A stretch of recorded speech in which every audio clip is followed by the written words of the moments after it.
Dr. Bryan Mann. Give him a round of applause, guys. Bryan Mann. All right, thank you, guys. I don't know if I can include the BAMF in my CV, but I appreciate it, guys. Like I said yesterday, I'm now at the University of Miami. For anybody who was like, wait a second, there's a typo up there, first slide. No, I'm at the University of Miami now as for the last 3 months, so I got to learn how to go put my thumbs together and go like that now instead of screaming MIZ. So today I'm going to just talk about lessons I've learned in 20 years in strength and conditioning. I know that a lot of people are always expecting VBT. It's like, guys, that's expensive. And I know that it doesn't fall in line with what a lot of people do. And quite simply, a lot of people don't need to do it, and it's misapplied. So let's talk about some other things that are going to have a lot greater take-home value rather than where am I going to get $2,200 to buy a gym wear? So just start off that everything needs context. Now, research, everything that's out there, excluding the stuff that's done with the magnitude-based inference, is done based off of the mean. I was talking about this with Dr. Tom last night, and he was talking about it. I'm like, it's funny because that's my first slide. That everything is based off of the mean, but that doesn't necessarily mean anything. Now, this is a joke that I love, is that a classic case of the flaw of the averages involves a statistician who drowned while crossing a river that is 3 feet deep on average. Now remember that for all of the research that everything is based off of the average, right? Including my zones, right? The VBT zones, they're based off of averages. We had a dude that was 240, jumped 40 inches. He had a 4.340. Guess what? He had to move the bar faster because his 1 RM velocity was 0.5 versus the 0.3 that we typically saw. So everything is based off of averages. So sometimes in some of the research, Andy Galpin is a good friend of mine, and he was talking about one of his studies that, hey, here is the mean of this data. And he said, you know what the funny thing about the mean was? Not one single person had that score. That's just what it averaged out to. So I'm just trying to bring that up, that if someone isn't at the mean, it doesn't mean they're weird or something's wrong. It just means there's a human. That's it. Nobody in here possesses the same DNA, the same fingerprints, the same, what is it for the clear? You get the thing in your eyeball. What is it? It's the scan. I'm having a brain fart. Retina. Nobody has the same retina. We're all completely different. They're human. Means give you a guideline. So all it says is that on average, this happens. Cool. On average, for 37 years, the winner of the Super Bowl predicted if it was going to be a bull or bear market. Didn't have a relationship, but on average, this happened. So on average, you would make money if you bet the stock market based off of the Super Bowl. Okay? Weird little thing, one of those little correlational stuff, and you can get on the internet and find all these things that correlation does not imply causation to anything. But everybody is an n equals 1, just like that football player that I said who was a freak. He was an n of 1. Then we'll have guys that are freaks of the other end. So I shouldn't say freak. We'll have guys that are duds, and nobody likes to be called a dud, but whatever. You've got your studs and your duds. With that being said, don't adjust for everyone, only adjust for the freaks. Now, why do I say that? That with the velocity stuff over the years, we had some walk-ons that were fantastic people that have gone on to be doctors, engineers, high-level military ranking officers. They were great people, but they never saw the field. So if I wasted my time individualizing their program, I just wasted my time because that wasn't going to win a game. Okay? And while that sounds harsh, it's reality. Coaches are hired and fired based off of the performance of their athletes. So if I put all my eggs into the performance of somebody who's never going to see the field, I might have just cost myself the way that I feed my family. So one of the first lessons that I want to really teach you guys based off of the research that I've done is that stress matters. I remember that whenever I was at Missouri State, it was Southwest Missouri, whenever I was there, I was coaching under Rick Perry, who last year got let go with the Chicago Bears. We had this great training cycle. You know, everything was done off of the Prilipin charts. We followed the 18, 22, 28, and 32 percentage of the distribution of the loads per week for total training volumes. Guys were just smashing stuff, man. It was like, I think the week before our deload was 95%, and everybody, I think we did 3 sets of 2, so we went on the high end of that, and everybody was smashing it. Then we take our deload week, and we come back, and dudes are getting pinned at 85%. And we're like, holy cow, what just happened here? Obviously, we had to hit overtraining somehow, but how are we hitting overtraining? Because they were killing it, and then we deloaded. And this is the week we're supposed to have a super compensation. Well, I didn't know it then, but academic stress played a part of it. Now, if you look at the calendars for the off seasons, right? So for football, off season is in the spring. And typically you've got, at Missouri State, we had 6 weeks of training, a down week, test week, and then we went into spring ball. College semester at Missouri State was 16 weeks. What happens at the 8-week point? Midterms, right? So we had academic stress, which I found out later, with a different thing. Ooh, that looks horrible. So my bad, but I know the numbers off the top of my head. So if we look at, let's see if I did this like a smart way. Nope, did not. Okay. So A is the thing that, you know, if you've seen Jan Lemure, and he did the infographic of A, right? And it was basically that, hey, during training camp, you've got the most injuries.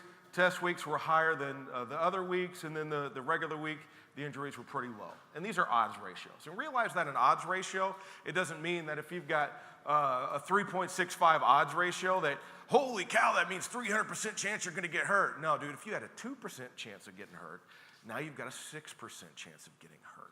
Okay, does that make sense? So I want to throw that out there for the odds ratios, because the first time I looked at it, I'm like, well, dude, how do we even field the team?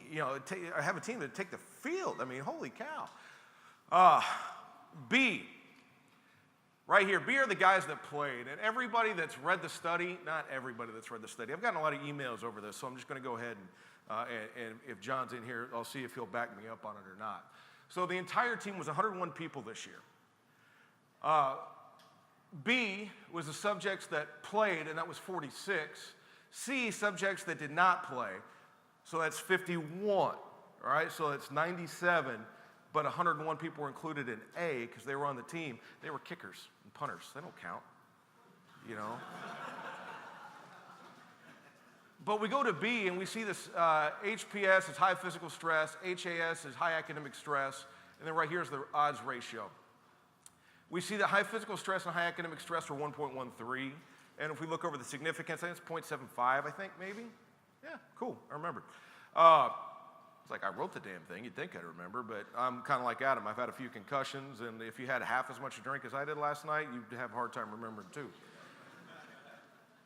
1.13, they're not significantly different. That's all that means. Okay, high physical stress to low academic stress was 2.84. So during training camp, they were 2.84 times as likely to get hurt as any given regular week. Okay, then we look at the high academic stress, or midterm week, a week that had a lot of projects and stuff. It's something that we worked with the academic coordinators to be able to find out and make sure of. And it was 3.19, right? So they were more likely to get hurt during a test week than they were training camp. Man, there was some playwright back in the 1800s who said the pen is mightier than the sword. And in that, he was talking about politics. But I'll be damned if that doesn't work towards the human organism as well. That the pen, the effect of the stress. Now, some people are like, and every time that there's finals or midterms that come out, it makes its rounds on the different forums again. And on one of them, it happens every time. On one of the forums, this person didn't realize that I was tagged in the post. And well, sometimes I get tagged in the post that I have nothing to do with, but this happens to be an article that I wrote. He's like, well, do we know why it mattered? You know, what was the causative factor for the blah, blah, blah, blah, blah, blah, blah. And I'm like, it doesn't fucking matter. I got a red flag that says I'm going to get hurt. Do I care if it's from the lack of sleep, from the caffeine, from the change in nutrition, from the hydration, or just from the overall stress. I don't care. Leave that to some of the freaking white coats. I got this thing that says, hey, they're going to get hurt. And there's like, well, you could do sleep counseling, you could do this, you could do the other. This dude's trying to stay eligible. He's going to stay up, he's going to cram, he's going to do what he's got to do to stay on the field. It doesn't matter what you tell them. It's a red flag, dude. So what am I saying on this part? Stress matters, man. Stress matters. You got somebody who's going through a huge thing going on in their life, training's going to dip, and it's okay. You just got to understand that. If you look at the research on overtraining, you look at a lot of the work from Andy Fry, right? Andy Fry is Dr. Andrew C. Fry. All of his overtraining research finds that profile of mood state is the #1 predictor for overtraining. So the decrease in mood and vigor. And what were Adam and John just talking about up here with the #1 sign of overtraining was that there was depression, and Adam had the 3-year thing, and I understand that, dude. It's freaking doctoral program and trying to train and maintain a high-level coaching, high-level powerlifting career, and high-level academic student, and then I ripped my tricep off. So, shit happens. Maybe high physical stress.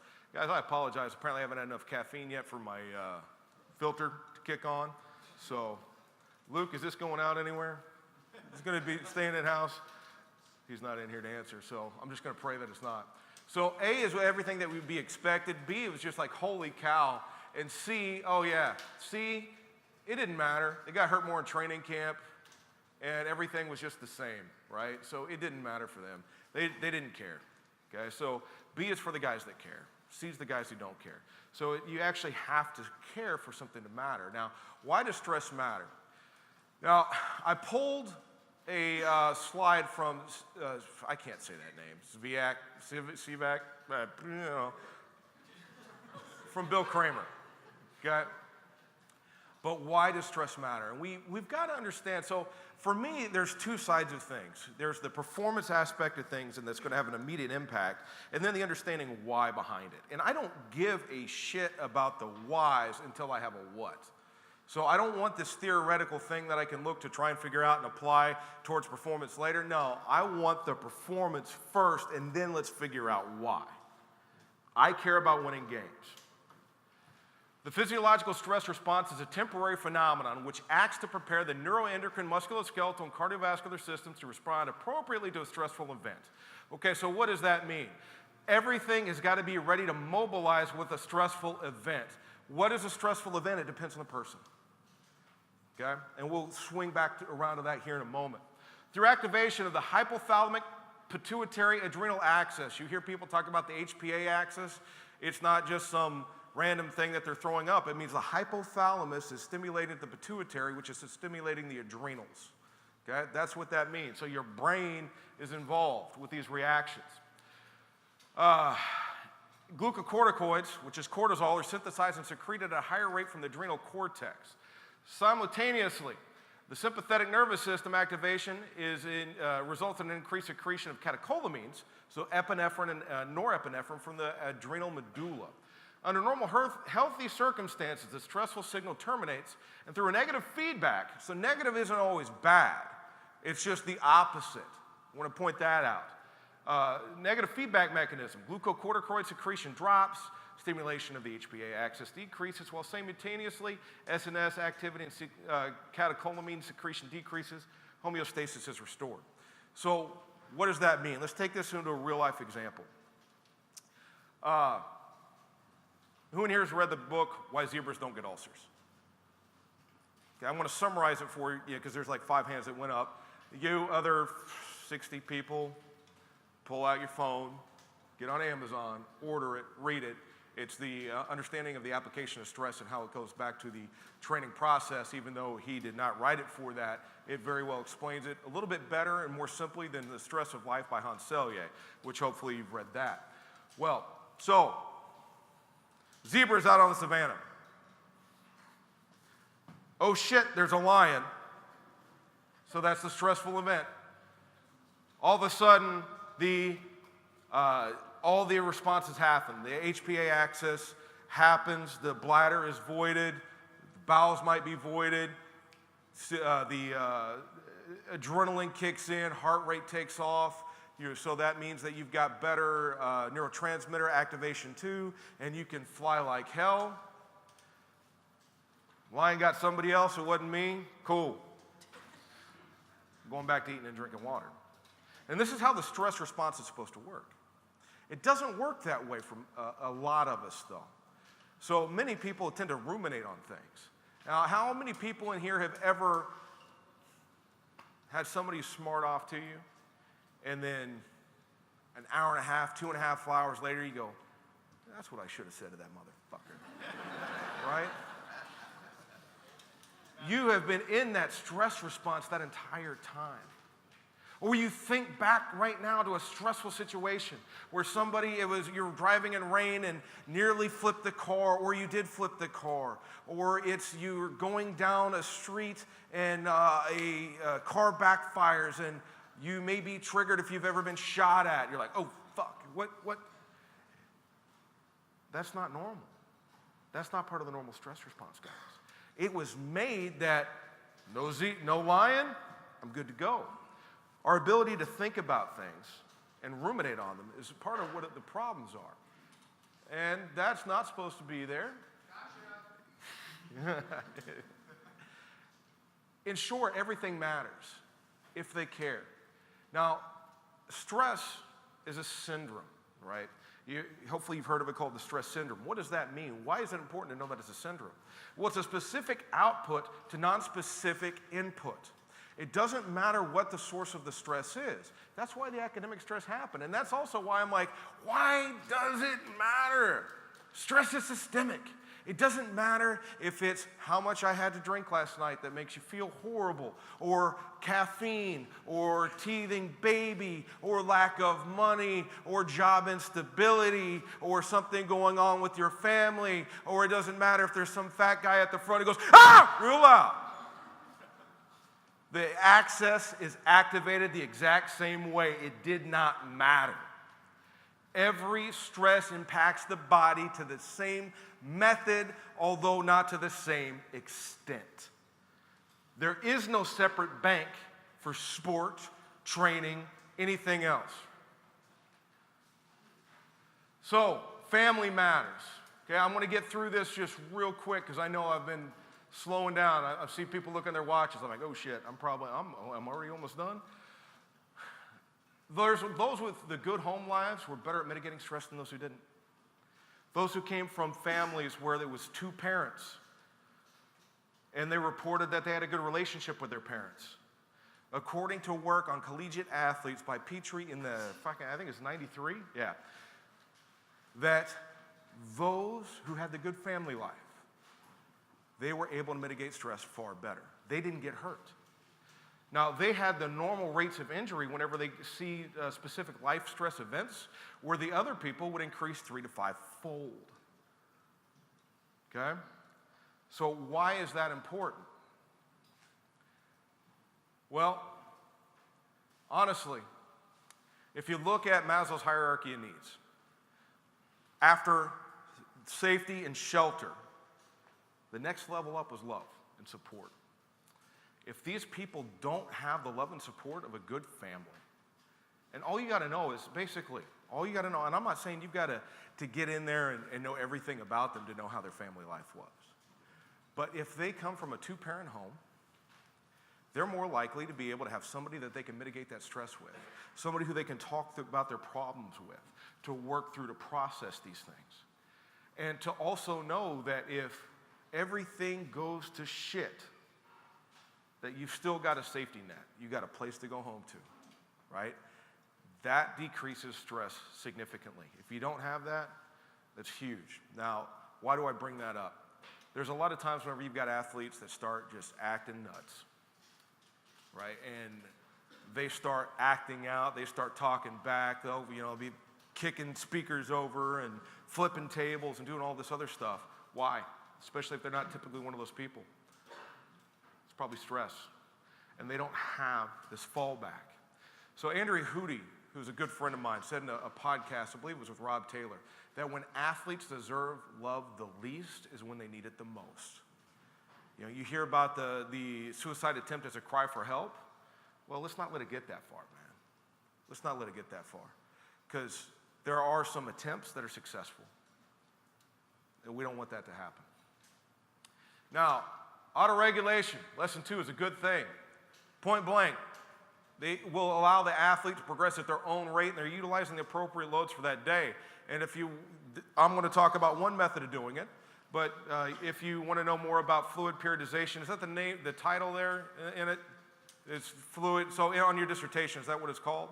So they could search fluid periodization, Dr. Chris Morris, and it'll bring up his work with the omega wave. And if you don't understand all the different, I thought the omega wave was black box, super secret and everything, and I read his dissertation, I had to read it 3 times, and concussions.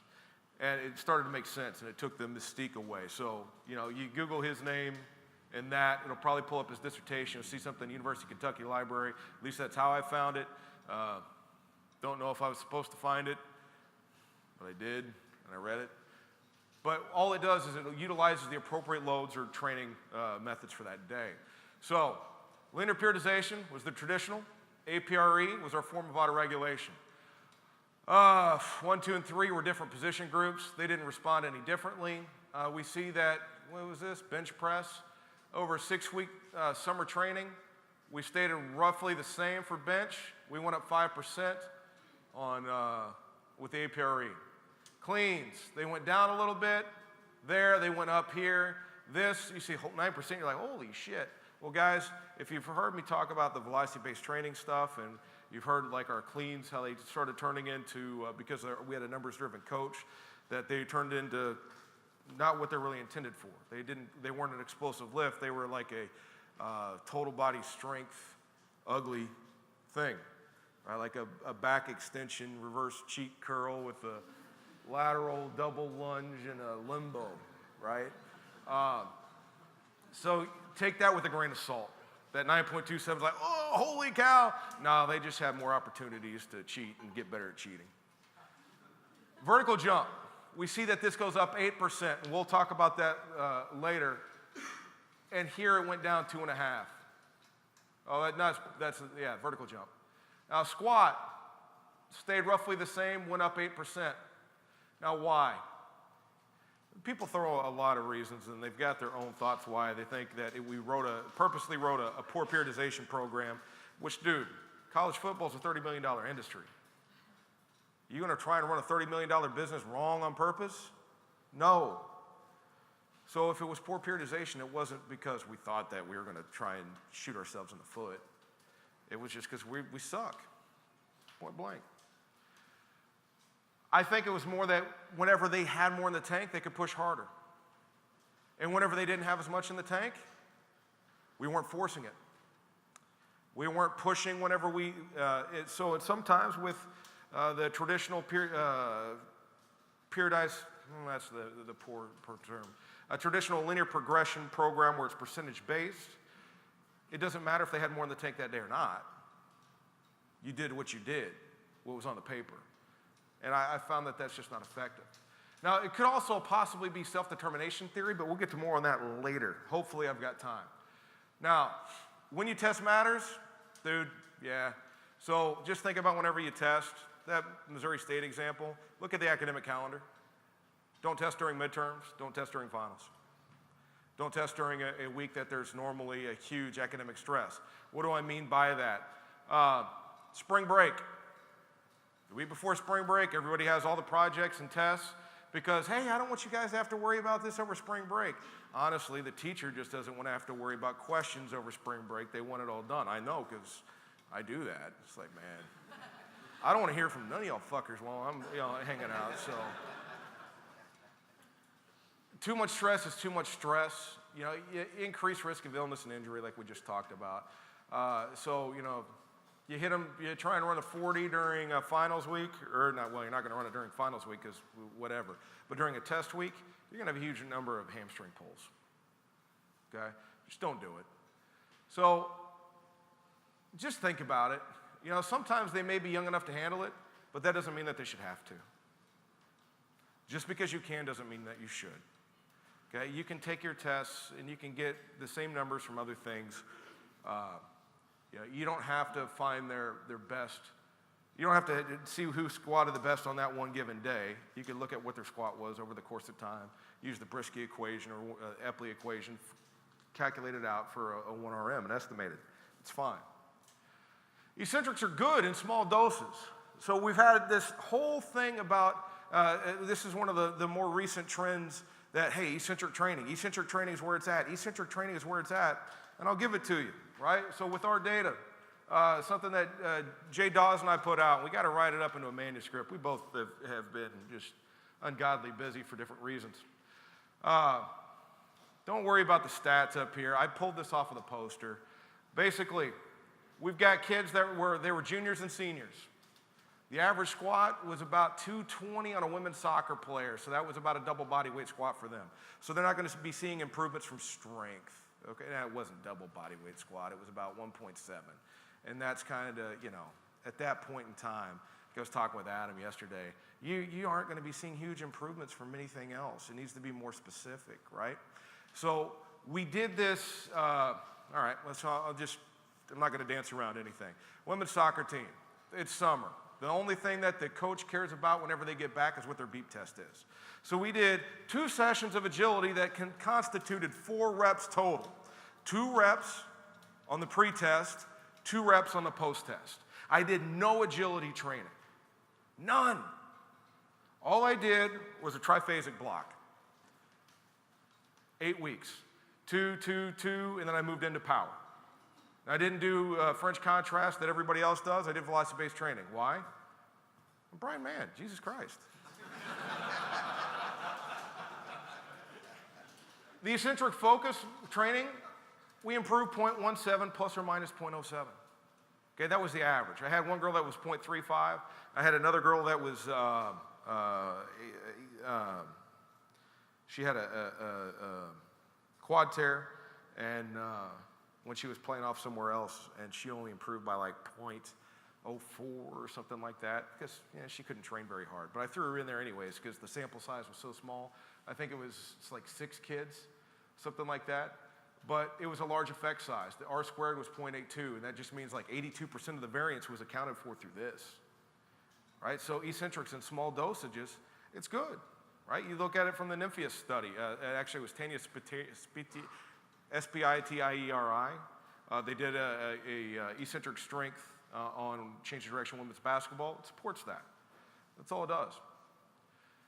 Now, little doses can make big differences. Now with this, I took 4 football players and we threw them on the K-box.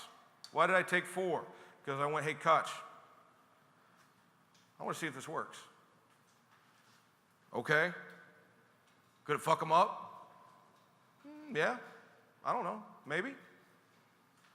I'll give you 4 guys. That's why I had 4. Okay? So sometimes you're like, why did that sample size be so small? Well, guys, whenever you're dealing with elite athletes, you get what you get. Power analysis, I got into an argument with another professor in my department who doesn't understand the sports side of things. A brilliant engineer, brilliant biomechanist. He's like, well, why didn't you run the power B to find how many blah, blah, blah, blah, blah, blah, blah, blah, blah. I go, dude, we ain't going to have more baseball players. Who gives a shit? Sorry, that just happened the other day. So what we're looking at here, they did 3 sets of 8 once a week on the K-box on the lowest inertial setting, inertial resistance. 3 sets of 8 once a week. Took about, I think, 4 minutes. 4 minutes a week. We see that from the pre to the mid, they went up 25% on their eccentric deceleration RFD. They went 46 to 73 newtons per kg per second. We see that the regular control group that just did the regular training, right, 66 to 70, apparently I can't add, so that should be about 3.6, 1.3, where did that come from? I was probably drinking whenever I did it. They say drink while you drink and edit sober, and I might have been drinking. I might have been drinking when I did both. Now, why is that important? Look, dude, that's a huge increase.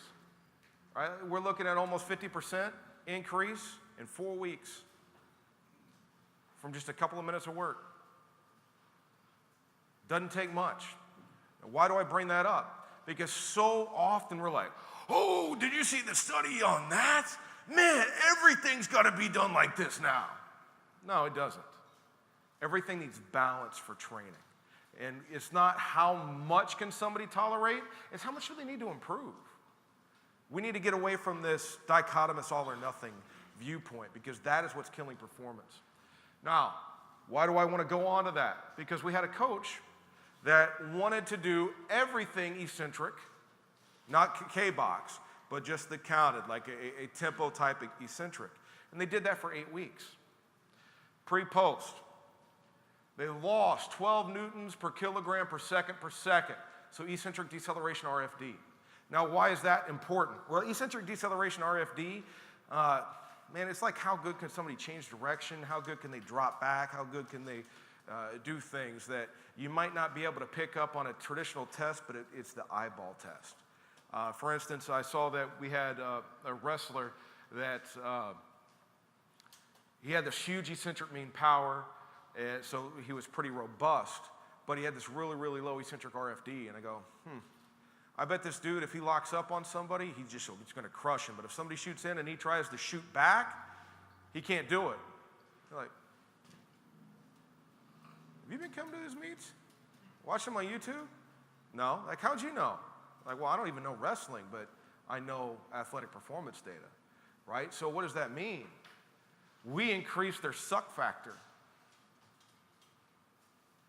They also lost 0.71 newtons per kg eccentric mean power, which is robustness. But wait a second, we're training eccentrics. Little doses, guys. Little doses. And also the way that you do the eccentrics matters. Now, this was accentuated in the terms of that we accentuated the count. This wasn't accentuated as in we overloaded the eccentric, use weight releasers and pop off, like John Waggle's study. So that could have been a little bit different. I haven't seen his paper yet. Nearly returned to baseline at 14 weeks. Nearly returned to baseline. So what does that mean? 14 weeks was about the time of the semester because of discretionary and voluntary times by NCAA mandated calendar over the 16-week. They nearly returned to what they were. You've wasted a semester. Small doses, not all in, all out, small doses, small tweaks to your program. You should be able to defend every line in your program. And not every time some article gets written by anybody that you're like, oh shit, okay, I need to do all that then. I need to do, no, dude, if you're swinging around like that, you need to read more. You need to train more because you don't understand what you're doing. You need to be able to defend every single line. What you say as a coach matters.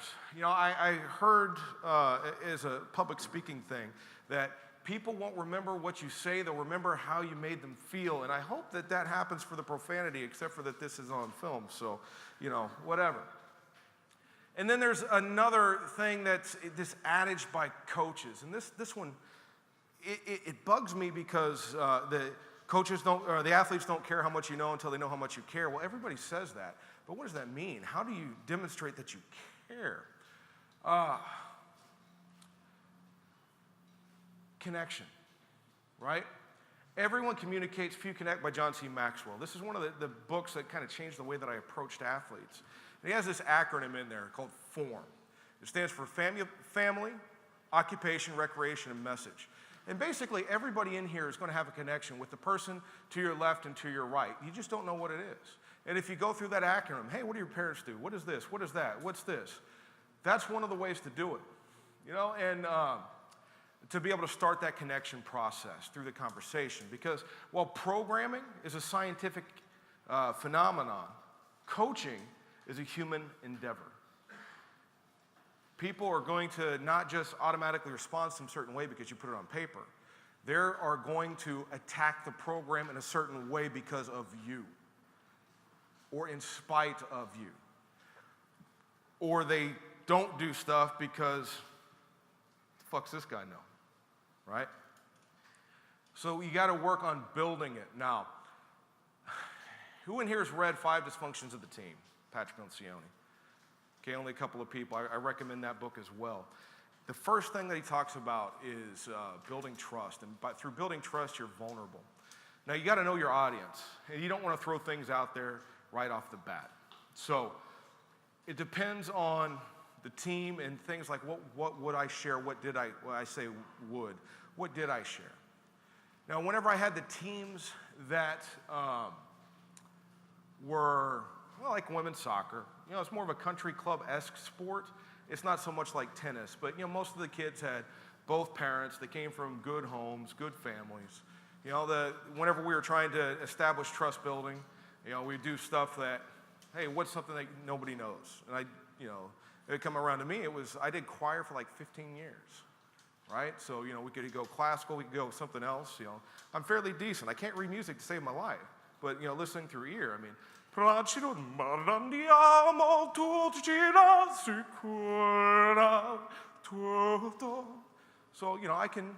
I got some pipes on me that most people don't know. But then, shit! Then some people, I ain't gonna get through a whole lot. But there's the people that you can't reach, and they come from the bad families and the bad neighborhoods. And it's like they know what it's like to be homeless. Dude, I know what it's like to go for 4 weeks with 5 hot dog franks and a half a box of Continental cornflakes. I swear to God I'd never be hungry again. And that's pretty obvious that I have not. So being able to tap into those sorts of things on that vulnerable sort of situation.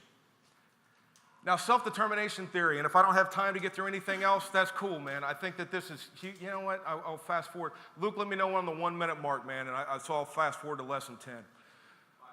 5 minutes, fantastic. We got 3 aspects of it. Self-determination theory is how you go to intrinsic motivation. Competence, relatedness, and autonomy, right? If somebody's competent, they're good at it, they're gonna wanna do it. Relatedness, how does it relate back to their sport? So if they know that squatting or cleaning or doing whatever thing is going to make them better, they're going to go after it. And autonomy, they need to have some aspect of how are they going to improve if they're in charge of that. Velocity-based training, APRE, they knew how hard they went is how much they went up. How much they improved in that exercise, theoretically to them, was how much they would improve in their sport. We saw improvements. Okay, vertical jump. Height isn't everything. Okay, if you get force plates, well, you can see, man, I'll say this real quick and just get through it. I had a kid that had a Baker's cyst right after the pre-test. On the post-test, she jumped higher, centimeter. Not much, but she jumped a centimeter higher, so it shows she's good to go. Well, there's some marker called force at zero velocity. She was 30%, not 30% off. She was 30% of what her pre-test number was, okay? Asymmetry was a huge changeover. She was jumping higher, but was she ready to go? No. If you can dive deeper in with a single test, do it. Context is key. Doesn't matter what the study says. You got to know your population. If it was done on 13-year-old untrained individuals and you're dealing with 23-year-old grown-ass men that are throwers, elite-level shot putters, might not work. VBT. It's good to take your GPP stuff and get 2 more years out of it. We see here, is it the best thing in the world? Is it going to solve all your problems? No, but buy my book anyways. Beyond that, special exercises, okay? And I'm not talking Westside Barbell special exercises. Those were applied from Olympic weightlifting to improve their Olympic lifts. Why? Because that was their sport. What if your sport's not Olympic lifting? You're going to have to do things specific towards the sport to enhance the results of the sport. There's no one size that fits all. If you're great at one thing and you suck at another, and the thing that you suck at is your limiting factor, you got to do that. Lesson 10.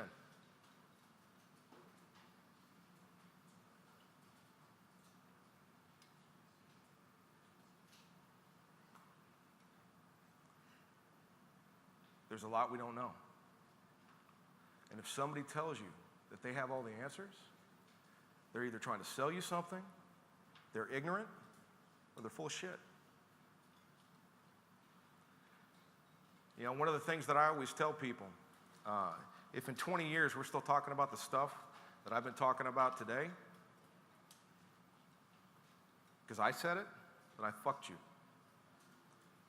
Go out, do your own work. Apply stats to it. It doesn't have to be real super intensive. Dude, you can do ANOVAs and t-tests in Excel. You don't have to have something super expensive. You know, if you're like, okay, well, I like this, I want to get better at it, spend $500 on Coursera. Get yourself a better skill. You don't have to go get a PhD to do something like that.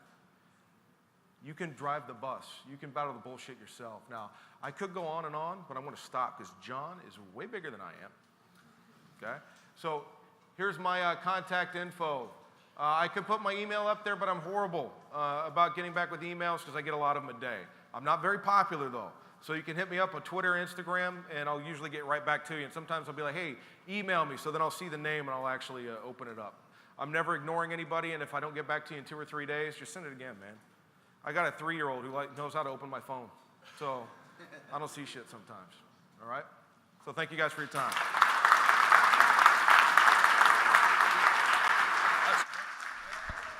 Bryan Mann, everybody.